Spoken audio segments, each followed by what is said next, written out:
Realmente eso es lo más temido de la diabetes, sus complicaciones, porque desafortunadamente muchas de las veces pasa desapercibido la sintomatología, como comentábamos la vez pasada, que podría ser ya muy rutinario el hecho de tener mucha sed, de ir a orinar a cada rato, de tener mucha hambre, de sentirnos fatigados, porque pensamos que es nuestro estrés y nuestro día a día que nos lleva deprisa y no le encontramos una causa precisa. Sin embargo, hablamos también mucho de los factores de riesgo que nos ponen a pensar o a sospechar que podemos tener diabetes. Y mencionábamos que el tener antecedentes en primer grado como padres, hermanos o abuelos, es importante ya empezar a sospechar o preocuparnos. Y lo más importante, que ahorita se hace mucho énfasis en revistas, en anuncios, en la tele, si padecemos sobrepeso u obesidad y tenemos esos antecedentes, esos dos factores tienen una relación muy estrecha. ¿Sí? Por eso ahorita se está haciendo esa campaña de que la obesidad provoca diabetes, aparte de muchos otros problemas crónicos degenerativos. El corazón, el exactamente, etcétera. Bueno, y el diagnóstico, vamos a recordar el diagnóstico y rápidamente la pruebita que se hace para cuando está entre que sí que no, qué prueba se hace para tener el diagnóstico certero. Ok, mira, hablamos de la glucosa en ayuno. Lo normal debe de ser abajo de 100, entre 70, 100, hay laboratorios que los ponen desde 60 a 100, pero cuando está entre 101 y 125, eso es lo que llamamos prediabetes, o también conocida como intolerancia a los carbohidratos. Cuando está arriba de 126, ya es un diagnóstico de diabetes, eso cuando está en ayuno. Pero hablábamos que también tenemos otra prueba en donde se nos da una carga de azúcar diluida en agua o limonada, y nos cuantifica la glucosa a las 2 horas. A todos normalmente se nos puede elevar hasta 140, pero cuando tenemos entre 140 y 199, esa es la prediabetes o intolerancia a los carbohidratos. Con la prueba. Con la prueba después de la carga de azúcar. Pero si está arriba de 200, es el diagnóstico ya definitivo. De diabetes. Pues todas estas personas que tengan duda o que tengan la inquietud, es cuestión de que vayan con su médico y digan, yo tengo la inquietud, la duda de si tengo diabetes. Entonces se hace la prueba de laboratorio. Es recomendable, muchas personas igual tienen familiares que se hacen la pruebita de laboratorio. Sí, claro. ¿Hasta dónde es confiable esta prueba? Sí tiene un margen, pero podría ser como un screening o un diagnóstico inicial. Si ya vemos que hay este lado, entonces eso es lo que ya nos obliga a irnos a hacer algo a nivel de la vena. En ocasiones muchos podemos también pedir otro examen y por ahí les va a sonar conocido, la hemoglobina glucosilada. Exactamente, la hemoglobina glucosilada. Glucosilada. Fíjate que ahorita ya hay parámetros normales de prediabetes y diabetes. A toda la población anda entre 4 y 5.6. Entre estamos en 4 y 5.6, esto es normal para todos. Pero cuando está entre 5.6 y 6.4, eso ya nos habla de prediabetes. Arriba de 6.4 ya hablamos de diabetes. Sí. Nos sirve como diagnóstico, pero más que todo lo usamos como un seguimiento, de ver qué tanto se está controlando. Porque este estudio se hace en sangre, pero nos está evaluando el promedio de las glucosas de 3 meses posteriores. Anteriores, exactamente.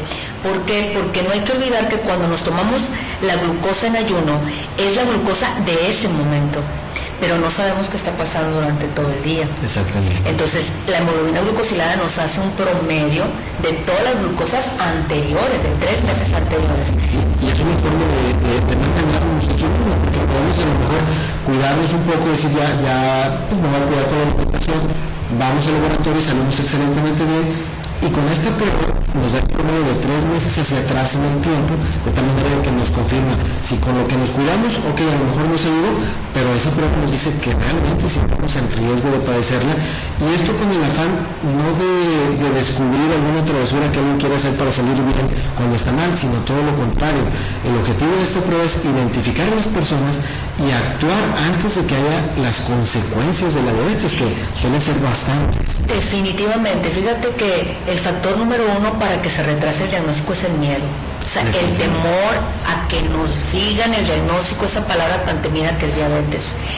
Quizá creemos que la palabra diabetes es igual a ceguera, diabetes es igual a amputación de pierna, diabetes es igual a insuficiencia renal. Esas son las complicaciones. Más o menos el promedio de estadios de etapas son en lapsos de 10 años. Fíjate, primero hay una etapa incluso a veces no reconocida que se llama resistencia a la insulina. Podemos estar 10 años con resistencia a la insulina y luego brincar a 10 años con prediabetes y luego 10 años con diabetes sin control para que aparezcan las complicaciones. Realmente tenemos mucho tiempo para hacerlo a tiempo. Entonces, desde ahorita ya empezamos a diagnosticar la resistencia a la insulina. Eso generalmente lo vemos mucho en personas obesas, que no tienen todavía alteración de la glucosa, pero nos habla que ya empieza su insulina a ser débil. Entonces, esa persona va en vía o en dirección hacia que aparezca la prediabetes y luego la diabetes. Entonces, si nosotros diagnosticáramos la resistencia a la insulina, podemos estarla diagnosticando en esos primeros 10 años.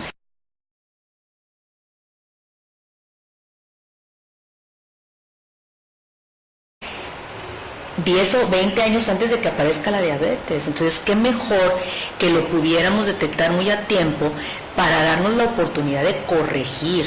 Claro, exactamente, prevenir. Prevenir, sí.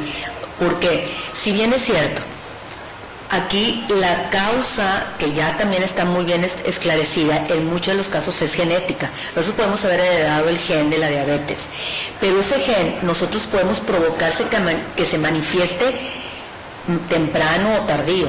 ¿Con qué? Con el ambiente, que era lo que hablamos la vez pasada, con nuestro estilo de vida, que nos habla del tipo de alimentación, de qué tanto tenemos alterado nuestro peso, qué tanto sedentarios somos, el estrés que llevamos diariamente, incluso la higiene del sueño, porque si bien es cierto, la falta de sueño se ve como un estrés y el estrés libera una hormona que me provoca aumentar de peso, y ahorita hablamos que la obesidad puede ser precipitante de la aparición de la diabetes, o sea, es una cascada de eventos.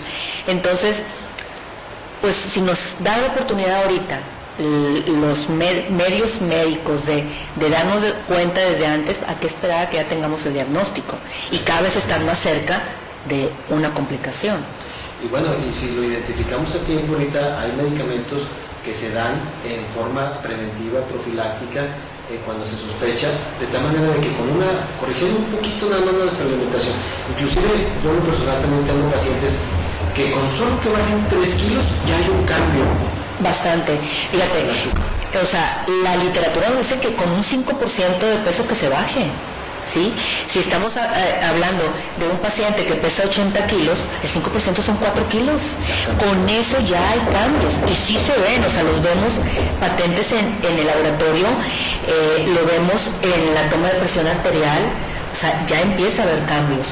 Entonces, no es necesario hacer cambios así drásticos, porque como decíamos la vez pasada, pensamos, o sea, me van a dar tratamiento para diabetes, me van a hacer que deje de comer. O sea, como que tenemos la idea que los que nos dedicamos a esto de la nutrición clínica, que antes éramos los dietólogos, me van a hacer que deje de comer. Exactamente. Sin embargo, no es así. Tenemos ahora muchas estrategias de combinación de nutrimentos para que ejerzan incluso un cambio hormonal y sea positivo para lo que queremos tratar. Entonces, por eso estamos nosotros para dar una educación, para orientar. Ahorita se usa mucho el coaching nutricional, que hay que verlo como este proceso, como un proyecto de vida, definitivamente. Sí. Este coaching que habla la doctora es como un entrenador que te va diciendo qué ejercicios hacer, cómo hacerlos, cuánto tiempo, ¿verdad? Y te va monitoreando en el tiempo. Bueno, es como tomarte la mano y caminar juntos. Este coaching nutricional es lo mismo pero aplicado a la nutrición, de tal manera de que te va diciendo precisamente qué alimentos comer en esta época o etapa de tu vida, qué alimentos debes de comer más, qué alimentos debes de comer menos. No es lo mismo una persona de 80 años obesa o delgada que una persona de 20, 25 años, 19 años que trae el metabolismo en todo su esplendor, ¿verdad? Y que a lo mejor está pasado de peso o de obesidad. La respuesta ante una modificación de alimentos va a ser muy drástica en una persona obesa de 70 años y en un joven obeso de 20 años. Entonces la estrategia es diferente y en realidad no podemos dar la misma alimentación exactamente. Ahí es donde viene el coaching nutricional, que se aplica a cada persona individual, y es parte de lo que la doctora hace en su consultorio. Ella es especialista en hacer estos coaching y este monitoreo de las personas diabéticas, ¿verdad? O en su momento ayudar a las prediabéticas a que se encarrilen. Exactamente. Y si bien a lo mejor no vamos a poder evitar que se manifieste la diabetes, pero retardando lo más que podamos. Claro que sí. Que antes, o sea, estamos hablando que hace 20 años la diabetes era una enfermedad de personas de la tercera edad, así es, arriba de 60 años, y ahorita ya estamos viendo pacientes de 20 años con diabetes tipo 2. Entonces, aquí lo que hay que hacer es unir esfuerzos, cada vez concientizarnos más, y si bien es cierto, también la velocidad con la que queremos bajar el peso no es algo drástico, ¿no? Porque a veces, o sea, voy a ir y me va a pedir que baje 10 kilos en 2 meses. Realmente tampoco eso es saludable. Se trata de hacer un clic y un cambio a nivel de vida ya, y que esto sea adaptable y incorporarlo diariamente para un cambio de estilo de vida. Entonces, lo ideal es que el peso perdido sea no más de 1 kilo por semana. Eso sería lo ideal. No más de 1 kilo por semana, porque de lo contrario entonces entramos en situaciones en las que forzamos a nuestro organismo y nuestro metabolismo se puede frenar, atorar, ¿verdad?, con esta situación. Definitivamente, no hay que olvidar que la grasa, que es lo que nos provoca la obesidad, que está en exceso almacenada, el organismo la ha ido guardando como un almacén de energía.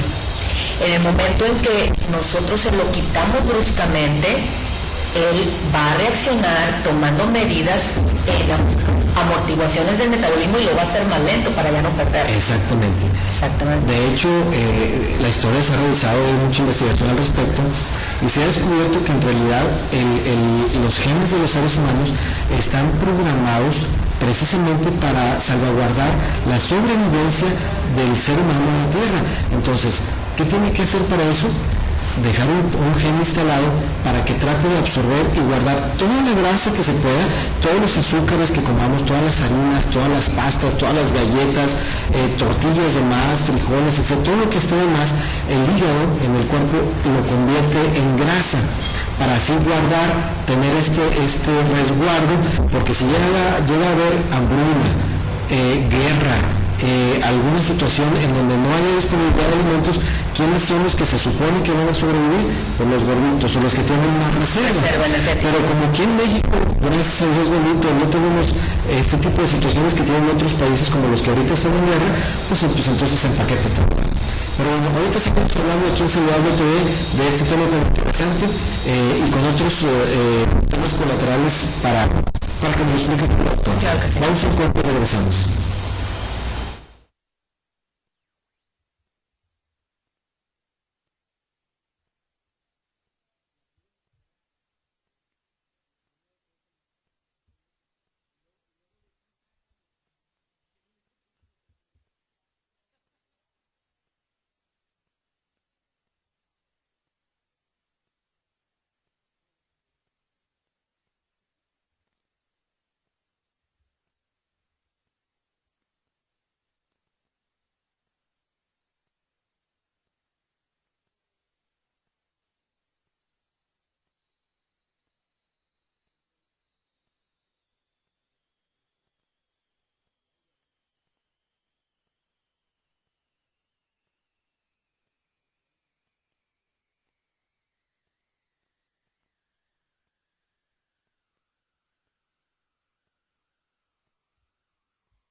Regresamos en Saludable TV con este tema interesante. Estamos con la doctora Marta Reyes, un servidor, doctor Gerardo Valles, con el tema de diabetes y todas las consecuencias que esto tiene. Y ahorita estábamos comentando antes de irnos al aire que nuestro cuerpo está genéticamente programado para salvaguardar la sobrevivencia de la humanidad en la Tierra. Entonces, ¿qué tiene que hacer? Pues tener un gen programado para guardar toda la grasa que se pueda para cuando hay epidemias, enfermedades fuertes, guerras, hambrunas por cualquier causa, para que siempre haya alguien que sobreviva y esto haga que permanezca la humanidad en la Tierra. Pero desafortunadamente comentábamos que bueno, aquí en México tenemos la bendición de no contar ahorita con estas situaciones y entonces pues no hacemos más que empaquetarlo y el cuerpo genéticamente sigue guardando a tal grado de que llega el momento en el que se empieza a sacrificar las funciones del páncreas, que es lo que avienta esa sustancia que nos ayuda a que se procese el azúcar, y viene precisamente esta consecuencia de la diabetes.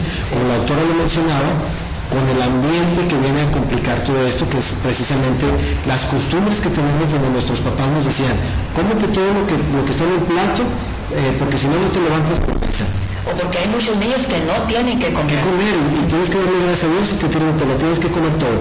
Y el pobre niño está, cuando su metabolismo ya estaba satisfecho, su cuerpecito ya no quería más, ¿verdad? Los papás tenemos que saber medir esa situación, y entonces forzamos a los niños a que desde bebitos o desde niños ya empiecen con una obesidad que ahorita precisamente nos tiene el deshonroso primer lugar en México de obesidad infantil. Y con diabetes, la doctora no me va a dejar mentir, niños de 2 años con una diabetes que se supone se debería de manifestar, de tenerla en el adulto de 60 años. Ahora ya tenemos niños que desde el embarazo ya están tan gorditos, por eso esos niños que nacen de 4 kilos, podemos decir que ya son... no es para sorprendernos y estar muy contentos y andarlo poniendo en noticia, haciendo lo contrario. Hay que empezar a ver si la mamá ya tiene diabetes y estar cuidando a ese niño, porque es más propicio a tener diabetes en el futuro. Exactamente. Y bueno, ahorita yo quiero que la doctora comente un poquito de una consecuencia de la diabetes que es muy común, que es el famoso pie diabético, porque en otra ocasión yo quiero seguir invitando a la doctora para que nos hable de la diabetes gestacional, de la diabetes infantil, y bueno, muchos temas que se generan de este tema de la diabetes, y con ella como experta, bueno, hay que aprovechar y sacar toda esta información para tener el conocimiento, porque si no tenemos el conocimiento, entonces no sabemos qué hacer ni cuándo actuar. Y bueno, doctora, una de las consecuencias que comentaba de que los vasos sanguíneos por el azúcar se van deteriorando, pero también de que se dificulta la circulación en los pies, esto trae como consecuencia el famoso pie diabético. ¿Cómo está esa situación? No, aparte de los vasos también se puede afectar los nervios. También el sistema nervioso. Tanto los nervios sensitivos, los que nos dan la sensación, y los nervios motores. Entonces, podemos tener la combinación de ambos, o a veces hay pie diabético solamente vascular o pie diabético solamente nervioso, pero es bien importante por eso acudir con un especialista para que nos esté evaluando nuestro sistema nervioso, para ver cómo están funcionando los nervios sensitivos o los nervios motores. Cuando los vasos sanguíneos se afectan, se obstruyen, dejan de irrigar adecuadamente los tejidos de los pies, porque los primeros vasos que se afectan son los más pequeñitos. Los más chiquitos en los más distales, o sea, los que están más lejos hacia las extremidades. En este caso, los de los pies son los que más sufren, porque somos los que más lesionamos, porque pues el simplemente hecho que nos traen de pie y nos llevan para todos lados. Estamos pisando todo el día. Entonces, imagínense si no lleva la suficiente circulación y por lo tanto oxigenación de los tejidos. Y luego con eso tenemos alteración también del nervio. Imagínense que ya nos sentimos igual. Y entonces traemos un zapato al que se le metió una piedrita. Normalmente todos nos damos cuenta y a los 2 o 3 pasos que damos la piedrita nos paramos, nos quitamos el zapato y nos sacamos la piedrita. Pero si ya tenemos una alteración del nervio del pie que nos impide sentir adecuadamente, no nos vamos a dar cuenta que traemos esa piedrita. ¿Y qué va a pasar? Vamos a estar camine, y esa piedrita va a estar lesione el dedo. Si a eso le falta circulación, imagínense, se va haciendo una pequeña herida que poco a poco se va haciendo grande. Entonces, generalmente, como no duele, porque no sienten, nos damos cuenta cuando ya empezamos a sangrar, cuando ya empezamos a ver más grande que se extendió, cuando algún familiar la llega a ver. Por eso es importante, persona que ya tiene el diagnóstico de diabetes, checarse lo más frecuente posible la planta de los pies. Pedirle a alguien que nos ayude a checarla, o poner un espejo en el piso y poner sobre el espejo de la planta del pie para verla. Excelentes consejos. Porque a veces ya por la edad no podemos ponernos el pie acá en la planta, o no tenemos a alguien que nos pueda checar el pie. Exactamente. Entonces, una indicación, claro, que lo ideal sería ir con un especialista que nos esté checando cada 6 meses el pie, para que nos cheque visualmente y nos cheque con ciertos aparatos de ver cómo está la circulación, cómo está la función de los nervios. Pero algo que podemos hacer prácticamente todos los días en la casa es ponernos un espejo en el piso y poner el pie arriba y por ahí estar viendo cómo está toda la planta del pie, separarnos los dedos para ver entre los dedos, porque muchas veces también la humedad, tenemos ahí una infección de honguito o de alguna bacteria, y de esa infección, por la falta de circulación y que no sentimos, se va haciendo más grande. ¿Sí? Entonces, crean que aunque vean una lesión bien pequeñita, aunque sea una ampollita muy pequeñita, es importante, si con más razón ya tienen el diagnóstico de diabetes, acudan inmediatamente con su médico de primer contacto para que, si él cree que sea necesario, mandarlo con un especialista vascular para que ya vean si está habiendo ya una alteración. Exactamente. Todo esto me hace recordar una situación que de hecho yo viví en forma personal con mi abuelo, en el que precisamente él pues estaba controlado, afortunadamente. Entonces, como se sentía controlado, deja de tomar el medicamento. Dice, no, yo ya estoy bien, me siento bien, ando bien, no me pasa nada. Entonces, aparte de que se fastidia de estar tomando tanta pastilla, desafortunadamente en aquel tiempo, más que ahorita, ¿verdad? Porque ahorita ya hay otras sustancias más fuertes, de una sola toma al día, etc. Entonces dejó de tomar un medicamento y sucedió exactamente lo que está describiendo la doctora.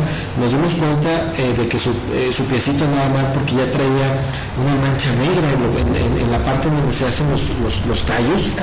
Ya tenía un círculo negro. Entonces cuando le decimos, oye, es que traes una mancha negra en el pie, entonces se lo observa, se lo mira y dice, es que yo no siento nada. No siente. Precisamente eso es lo que lo llevó a tener una lesión, que luego se le infectó, y oh sorpresa, ahí es donde estaba tan infectado ya con una bacteria que por la misma diabetes avanza muy rápido, por la misma merma en las defensas, y entonces tuvieron que cortar, ahora sí, amputarle su piernita, ¿verdad? Así es. Y bueno, esa es una consecuencia que se pudo haber evitado si él hubiera continuado con su medicamento, se hubiera monitoreado su azúcar y no se hubiera confiado, porque actualmente me sigo topando con personas que me dicen, doctor, es que yo ya no tengo diabetes. Sí. No sé, hay alguien que a veces se atreve a decir, no, tú no tienes diabetes, tú ya estás bien, ¿verdad? Ahora, hay personas que con el tratamiento sí regresan a lo normal, pero al regresar a lo normal, como se siguen cuidando con la alimentación, entonces sí dejan de tomar medicamento. Sí se puede, claro, sí? Pero siempre hay que estar en constante seguimiento. Por eso, si se fijan, ahorita se está anunciando mucho la cirugía de obesidad como la cirugía para curar diabetes. ¿Por qué? Porque se controla bastante cómo disminuye la obesidad. Hacemos mucho énfasis, aquí a lo mejor siempre se queda la duda, ¿por qué la obesidad me causa diabetes? Comentábamos en el programa pasado que la grasa provoca una debilidad en la función de la insulina y por lo tanto pues no van a estar bien controlados los niveles de glucosa. Disminuye la grasa y la tenemos en valores normales, la insulina empieza a funcionar adecuadamente. ¿Qué es la insulina? La insulina es una hormona producida en el páncreas, específicamente por las células beta, que su función es esa, la de mantener los niveles normales de azúcar a expensas de poderla introducir a las células que la necesitan. La glucosa es una fuente energética, es nuestra principal fuente energética, ¿sí? Entonces, nuestras células necesitan en su interior la glucosa para todas sus funciones vitales. Claro. Entonces, la insulina es su función, introducir a la célula esa energía para nuestras funciones vitales. O sea, con permiso de la doctora, voy a hacer una ejemplificación. Siempre les he dicho, bueno, me explican como si fuera un niño de 6 años. Y bajo este ejemplo, la insulina viene siendo como si fuera la llave de la puerta de nuestras casas.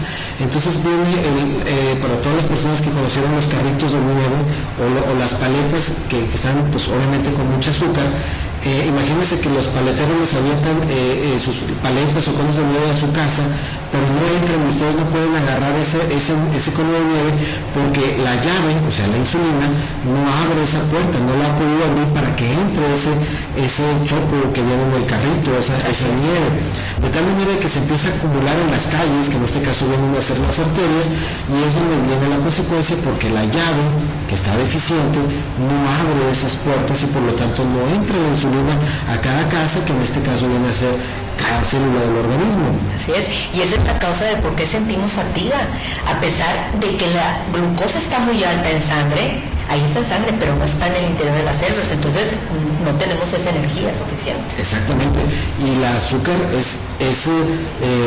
le damos una connotación mala, pero en realidad el azúcar es lo que nos mantiene vivos porque es la energía, es la gasolina que día con día nuestro cuerpo necesita consumir precisamente para que todos nuestros motores en cada célula funcionen. Entonces, si no tenemos esa glucosa, ese azúcar en la sangre para que se meta a cada célula, pues no tenemos el combustible para generar esa energía y vivir día a día con todo lo que nos demanda el trabajo, los hijos, el matrimonio, la atención, la memorización, el estudio, todo. Entonces, por eso es bien importante saber tener el control y saber de qué se trata. Cuando decimos insulina, se trata de todo esto, porque a veces, para uno como médico es fácil manejar el tema, o sea, que lo conocemos, nos metimos 10 años en la Facultad de Medicina, bueno, son 7, ¿verdad? Pero bueno, ya lo traemos en la mente, ya por inercia sabemos de qué se trata, pero la persona que no es médico obviamente tiene que saber que la insulina representa esta parte, ¿verdad? Así es, por eso parte del tratamiento es la aplicación de insulina, porque la historia natural de la enfermedad es que si cansamos tanto al páncreas, va a dejar de producirla. Esas células beta dejan de producir la insulina, entonces tenemos afortunadamente ya el recurso de poderla aplicar en forma externa. Si nuestro páncreas ya no la produce, no la podemos aplicar, porque muchas veces también le tenemos mucho miedo. Y lo tenemos porque hay médicos que no la queremos usar. Entonces, y mucho más los pacientes porque hay muchos mitos de la insulina. Entonces, la insulina es buena porque es una hormona que nosotros debemos de producir normalmente en el páncreas. Entonces, si no la producimos, pues qué bueno que tenemos ese recurso. Y es que yo creo que antes el problema era que eran insulinas se usaban insulinas de caballo, se usaban insulinas de cerdo, de tal manera de que, bueno, sí tenían sus reacciones secundarias. Pero actualmente con la tecnología y con la época en la que vivimos, se fabrican insulinas igualitas en el ser humano, ¿verdad? Con algo que se llama recombinante, y entonces tenemos ya en nuestro poder la insulina, que es como si la sacaran de nuestro páncreas y nos la instalaran en nuestro organismo para que llegue a cumplir estas funciones. Entonces ahora resulta que ahora la insulina viene a ser el héroe del páncreas, ¿verdad? Aplicada externamente. Es la que nos va a ayudar precisamente a hacer las funciones que nuestro páncreas ya no está siendo capaz de hacer, que es aventar insulina en la sangre para que ya abra todas las puertecitas de cada célula, ¿verdad? Y entonces se aprovecha esta glucosa. Así es, ¿verdad? Entonces, si alguna vez un médico se lo indica, es porque es necesaria y no hay que tenerle miedo. No hay que tenerle absolutamente nada de miedo a la insulina, es algo muy bueno. Actualmente, de hecho, hay algunos médicos que al revés pregonan que entre más rápido se empieza el tratamiento con insulina, más rápido se empiezan a prevenir consecuencias. Definitivamente. Sí, porque aunque haya algo de producción de insulina, hacemos que también no sea toda la carga para el páncreas, porque si no, no estamos sobretrabajando. Entonces, le ayudamos, a veces el páncreas pone una parte de insulina y otra en forma externa. Entonces, eso hace que la glucosa esté por control. Claro. Doctora, sus teléfonos para que los dé al aire, para que les llamen a la doctora y bueno, les pueda precisamente coachar en todo este asunto de la diabetes. Es el 80-48-3800 y piden que los pasen a la extensión 109 o 110. Vamos a repetirlo otra vez. 80-48-3800, extensión 109 o 110. Con la doctora Marta Reyes, a sus órdenes. Bueno, y bueno, siguiendo con este tema del asunto de la diabetes y la obesidad, otra parte que se suele afectar mucho a los diabéticos si tienen este infortunio es que por esa microcirculación afectada se afectan también los ojos. Los ojos. ¿Hasta dónde o en qué momento también es bueno, dentro de que ya sepamos que tenemos una diabetes, ir con el oftalmólogo? Al momento de tener el diagnóstico. Inmediatamente. Hay que ir, porque comentábamos en el programa pasado, muchas veces podemos tener diabetes y no es cuando iniciamos, cuando nos hicieron el diagnóstico, pudimos haber tenido ya años con ese diagnóstico. Hasta 10 años. Definitivamente. Entonces, lo más importante es acudir desde el inicio del diagnóstico para ver cómo estamos, porque volvemos también a lo mismo. El área del ojo también está en fases de afectación. Entre más temprano lo diagnostiquemos, podemos prevenir la ceguera. Entonces es bien importante que inmediatamente al tener el diagnóstico acudamos con un especialista incluso de retina. De retina inclusive. De retina, porque es lo que se afecta más frecuentemente. ¿Qué otras consecuencias comunes suelen provocar la diabetes, aparte de los problemas de circulación en los pies principalmente, en los ojos, que también son órganos muy importantes? ¿Qué otros problemas? El riñón. El riñón. El riñón. Acuérdense que lo primero que se afecta son los vasos más pequeñitos. Entonces estamos hablando de las porciones más pequeñitas allá en los dedos, que si bien es cierto, no hay problemas que también se pueden afectar las manos. Existe también la mano diabética. Sin embargo, es lo que menos se lesiona, pero sí hay casos donde se lesiona la mano y si tenemos alteración de la circulación, podemos tener mano diabética. Los ojos, porque son los vasos más pequeños que están en el fondo del ojo, pero otros vasos también muy pequeñitos están a nivel del riñón. Entonces, ¿qué pasa si se afecta el riñón? ¿Cómo nos damos cuenta en un examen así como el del azúcar? Aquí, ¿cómo nos podemos dar cuenta que algo está pasando en el riñón? Así es. Aquí es importante hacer una prueba como es el de proteína en orina, ¿sí? De ver la función renal en una química sanguínea para ver cómo está la creatinina, el nitrógeno, la urea. Y si empezamos a ver que ya se está tirando proteína, porque es lo primero que aparece, incluso esa etapa de tirar proteína nos habla de las primeras etapas que todavía la podemos revertir.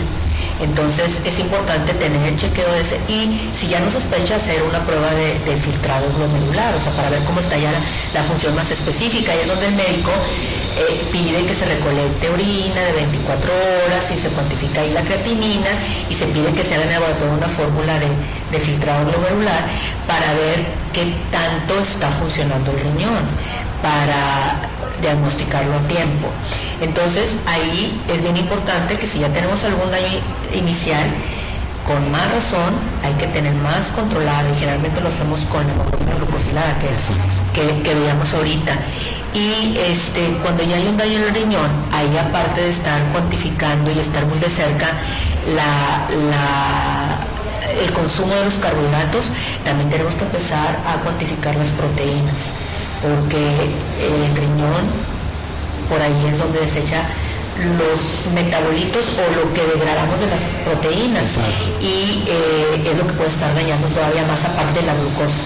Entonces ahí ya es una dieta mucho más especializada. Entonces aquí lo ideal sería no llegar a ese. Exactamente, precisamente por eso la educación que pretendemos dar a través de todos este tipo de programas, precisamente para tratar de evitar con el tiempo, educando a los pacientes, a las personas, a que no tengan miedo de hacerse un examen, que no tengan miedo si les hacen el diagnóstico de diabetes, no tengan miedo. Es el preciso momento para actuar y prevenir precisamente una serie de consecuencias que muchas veces, como dice la doctora, por miedo no acatamos y entonces dejamos que suceda lo peor precisamente. Así es, sí. Ahorita hay que aprovechar que hay muchas herramientas que tenemos, tanto diagnósticas, pronósticas y terapéuticas, para no dejar que tengamos esas complicaciones. Y se puede vivir con la diabetes. Si bien controlado, podemos hacer que no aparezca ninguna complicación, porque muchas veces nos deprimimos y tenemos el pensamiento de que diagnóstico de diabetes es decir, ya es complicación. No es sinónimo. Es ya que tengo la diabetes controlada, voy a hacer que no aparezcan esas complicaciones. Exactamente. Doctora, ¿hasta dónde es factible que, junto con todas las especialidades que intervienen en una persona con diabetes, hasta dónde es factible que intervenga un psicólogo? Mira, definitivamente es muy importante, porque estamos hablando, primero que nada, esto lo podríamos poner en un proceso de duelo, porque cuando nos dan el diagnóstico de diabetes, estamos perdiendo la salud, ¿sí? Entonces es una pérdida. Y la primera etapa por la que cursamos ante una pérdida es la negación. Exactamente. Y si esa etapa de la negación la tenemos por mucho tiempo, es lo que va a retardar el tratamiento. Entonces, hay personas especialistas que nos llevan de la mano a atravesar esa etapa lo más rápido posible para sensibilizarnos y ahora tomar las riendas del tratamiento. Entonces, si tenemos algún familiar, esa es una invitación para todos, hay que acercarse a un especialista para tratar de sacar a esa familiar más rápido de esa negación. Definitivamente, el tratamiento, lo inicial es la decisión personal. Porque nosotros podemos tener toda la disposición de comprar el medicamento a nuestro familiar, de llevarlo con el médico que tenga que ir, pero el que se va a tomar el medicamento es el paciente. El que va a tener que estar al tanto de sus pies, de la toma de sus glucosas, de los alimentos, va a ser el propio paciente. Es el interesado. El interesado. Entonces, esa es una decisión personal. Entonces, a veces es necesario una ayuda, alguien que nos lleve la mano, alguien que nos haga encontrar ese recurso interno, porque realmente el recurso está en uno, pero la decisión es esa, primero pasar esa negación. Yo creo que todos lo primero que decimos: no es cierto, a mí no me sucede, eso no es cierto, debe haber un error, y podemos prolongar esa etapa incluso por años. ¿Y ahí qué estamos haciendo? Perdiendo el tiempo. ¿Por qué? Porque cada vez se va afectando más y más los vasos sanguíneos. Entonces yo creo que en el momento en que tengamos ya un familiar, o si alguien ya se está dando cuenta que ya le dieron el diagnóstico, hay que pedir ayuda si no es posible que por decisión propia de pasar rápido esa etapa y tomar las riendas. De hecho, ahorita estamos comentando todo esto y se me viene a la mente un paciente que vi hace años. Me tocó hacer el diagnóstico de diabetes, estaba empezando y precisamente tuvo ese duelo que dice la doctora, en donde su primera reacción fue la negación. Me dijo, con la evidencia en las manos, me dijo: doctor, yo no tengo diabetes. Yo no tengo diabetes, mi familia no lo sabe, ni lo sabrá, porque yo no tengo diabetes. Esto es algo que fue de momento, fue momentáneo, yo no creo que esto esté bien, porque yo sé que yo no tengo diabetes. Y bueno, por más que le expliqué por varios ángulos, el señor se mantuvo en esa posición, y bueno, no le dijo ni a su esposa ni a sus hijos. Pues ese día los convivios familiares es de esas personas que cada fin de semana pues hacen sus carnitas, ¿verdad?, típicas de acá del norte, con sus cervezas, su botana, sus carnitas, etcétera. Y entonces luego viene la consecuencia, viene un coma diabético, se lo tiene que llevar de urgencia, y la familia como quiera se dio cuenta, del diagnóstico de diabetes, pero nada más que en un momento mucho más tarde. Y aquí el problema de consecuencia fue que precisamente le afectó sus ojos, y es fecha que ahora, cuando va a la consulta, pues va con lentes oscuros, porque le acaban de hacer cirugía en los ojos, porque le afectó, y todo eso nada más se pudo haber evitado si él lo hubiera aceptado, ¿verdad?, y hubiera tomado cartas en el asunto.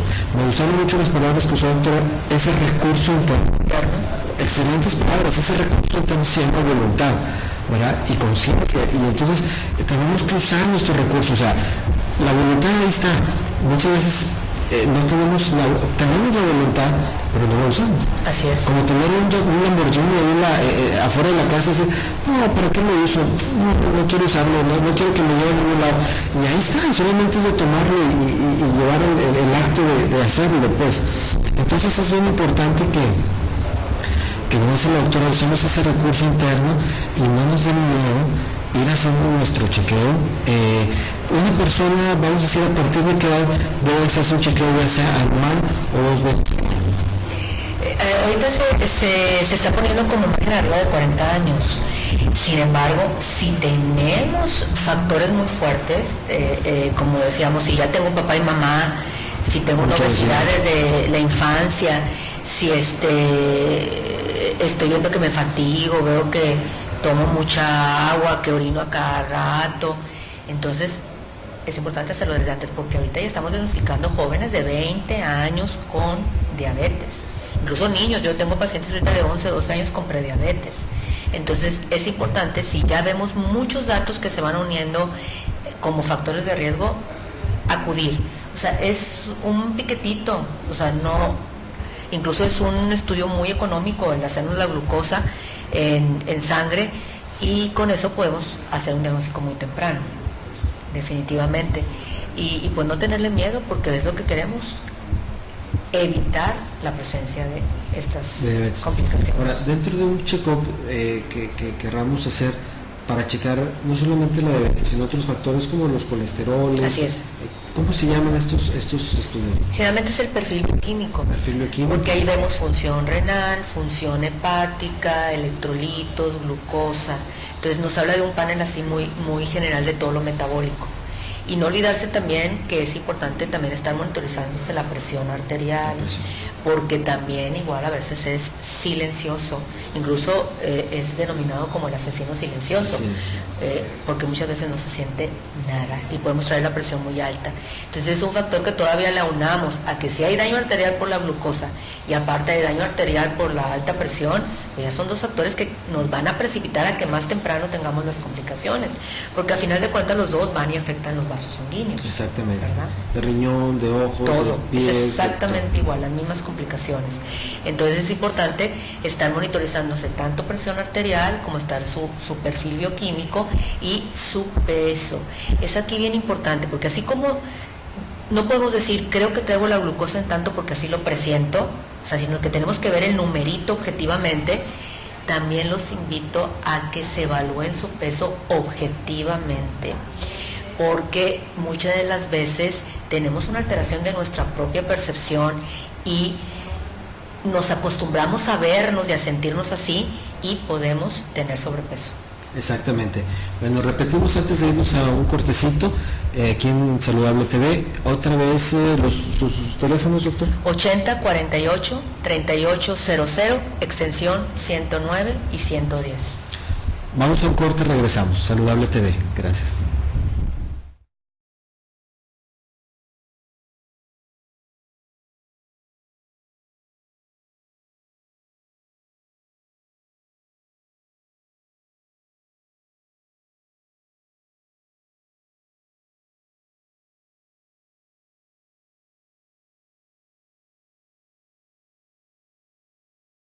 Un ataque al corazón, prevenir el estreñimiento.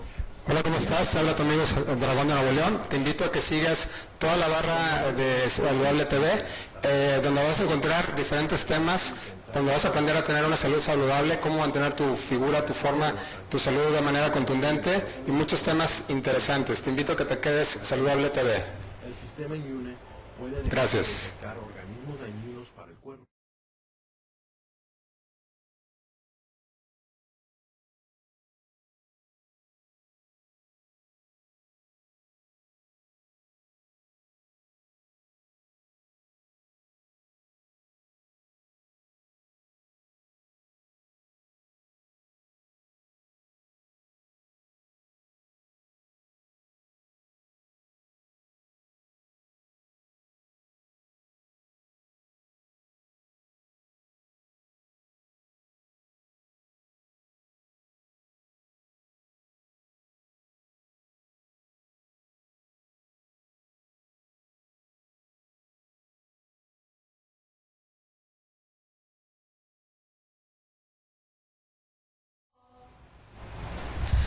Regresamos a Saludable TV. Continuamos con la doctora Marta Reyes, un servidor doctor Gerardo Valles. Estamos con el tema de obesidad y diabetes. Y bueno, yo creo que ya en este último lapso que nos queda, vamos a hablar un poquito más de la obesidad, ¿verdad? Cómo se generan estas consecuencias a través de la obesidad y qué podemos hacer para controlar esta obesidad, cómo los maneja usted, qué recomendaciones nos da para pues empezar a manejar esta obesidad, aparte de que la recomendación es que acudan precisamente con la doctora que es especialista en obesidad y diabetes. Mira, lo que comentábamos ahorita, que así como tenemos que tener una cuantificación objetiva, o sea, numérica, de nuestra presión arterial, de nuestros niveles de glucosa, de nuestros niveles de colesterol, de nuestros niveles de triglicéridos, es importante también tener una cuantificación de nuestro peso. porque muchas de las veces nos acostumbramos a vernos y a sentirnos con tal peso y pensamos que eso es lo normal. Y a veces traemos esquemas también familiares y pensamos que eso es lo normal. Entonces aquí lo ideal, por eso empezamos a ver cada vez más campañas, incluso en algunos centros comerciales está ahí una campaña de pésate y te ponen ahí tu índice de masa corporal, etcétera.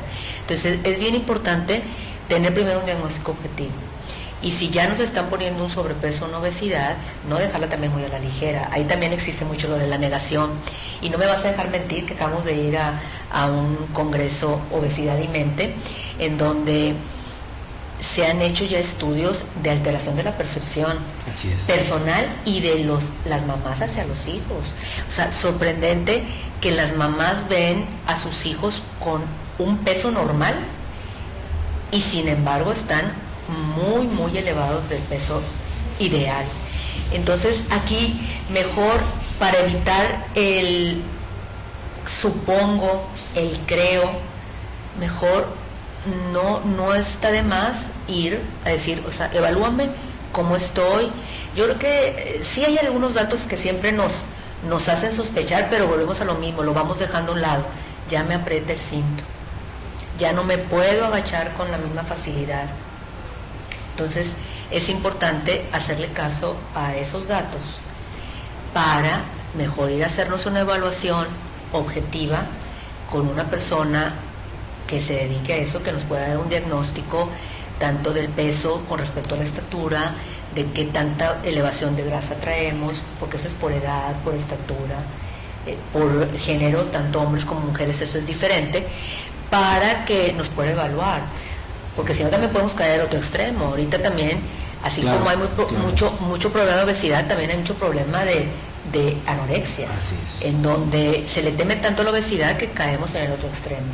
Entonces, para evitar caer en esos extremos, porque tan malo es estar por debajo como por arriba, entonces por eso hicimos ahorita cada vez más profesionales que nos dedicamos a eso. Entonces, debería estar en el check-up que todo el mundo nos deberíamos hacer cada año.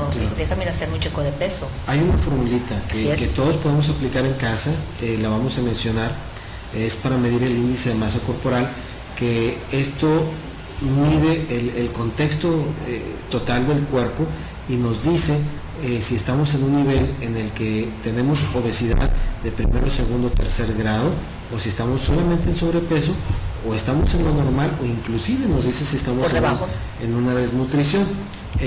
Recordando esta fórmula, doctora, para sacar el índice de masa corporal, para que lo anoten ahí en casa, es una fórmula muy sencilla. Mira, debemos de tener primero dos datos medibles: nuestro peso en kilos y nuestra talla en metros. O sea, vamos a suponer nuestra estatura, 80 kilos y una estatura de 1,70. Entonces, la estatura la vamos a multiplicar por sí misma, eso se llama al cuadrado. Exactamente. Entonces, 1,70 por 1,70, eso se llama talla al cuadrado, o estatura al cuadrado.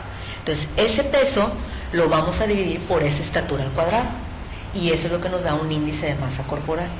Lo podemos hacer con una calculadora. Entonces, todos sabiendo nuestro peso y nuestra estatura, primero multipliquen la estatura por ella misma, o sea, 1,70 por 1,70, y esa es la estatura o la talla al cuadrado. Y ese resultado va en la parte de abajo de la división. Porque es el peso entre esa talla al cuadrado. Entonces, si una persona pesa 80 kilos, tiene que dividirlo entre lo que salga del resultado de multiplicar 1,70 por 1,70. Y así, si una persona, por ejemplo, mide 1,50 o 1,55, multiplica 1,50 por 1,55. Ya que tiene el resultado, el peso lo divide entre ese resultado.